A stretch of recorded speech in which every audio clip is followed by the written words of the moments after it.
28 years. So here I am 28 years later, sitting here with Bobby.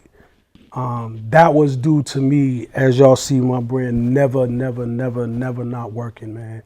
And if you're in that situation, you have to put in the work, man. You write all the letters you can to every organization, to anybody that you feel is going to listen, man. And you learn the law. You know what I'm saying? You know your case better than anybody, man. And, you know, they're going to give you a lawyer. And I'm going to tell you there's a difference between a lawyer and an attorney. A lot of people don't know this. So a lawyer is going to represent the status quo. An attorney is going to represent you.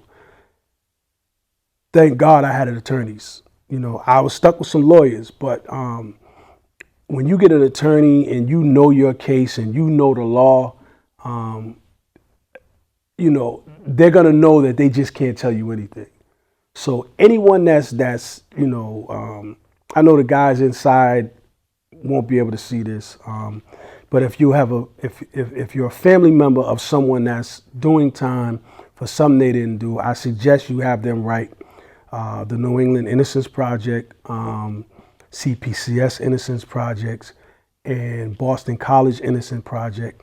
And you have, you know, go online, you can find them. They're on Instagram, I'll try Facebook. To leave links in the description on YouTube and you let them know what you know. And most times what'll happen is it may take a long time for them to get back to you. When they get back to you, when they're interested, they'll send a questionnaire about the case, where the appeal process is. And from there, the individual, your family member or loved one will fill that out and they'll send it back. It's a long process. You know, it's not something that happens overnight. Once Brandeis took my case, it was a 12-year fight, bro. You understand what I'm saying? They contacted my mom and contacted me. There was no excitement. Right. And they couldn't understand, well, you're not excited. I said, because I've had people come in before and want to help. And what happens is you have people come in, they want to help, then they hit a wall. You know, they don't, and then they just fall to the wayside. So when they came, when the Schuster came on with Florence, that's how I was like, yeah, you know what I mean?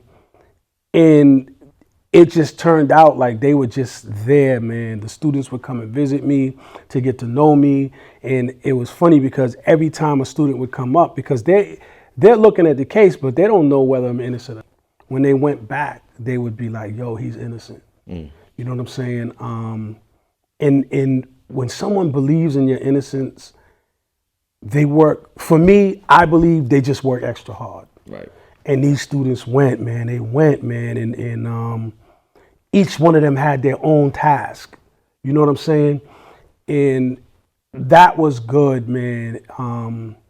They would send me a lot of literature on certain things, and I would read a lot, man. I would help them the best I could, because again, they don't know law. Right. They're just investigative journalism students. But there were ups and downs, Bobby, man. And you know, after so long, man, appeals are being denied, you start to wonder, like, am I ever gonna get out of here? Right. You Is know it what even I'm worth saying? getting my hopes Yeah, up? man. You know, would it be easier to just accept it? And you know, yeah, you think about it all, I'm sure. Yeah, yeah. I'm gonna tell you a story, right? I remember waking up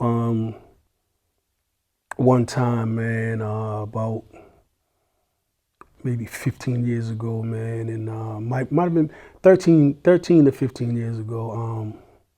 At Old Colony, man, I woke up at about 3:34 in the morning, and I looked at the walls, man, and I'm like, yo, this might be it for you.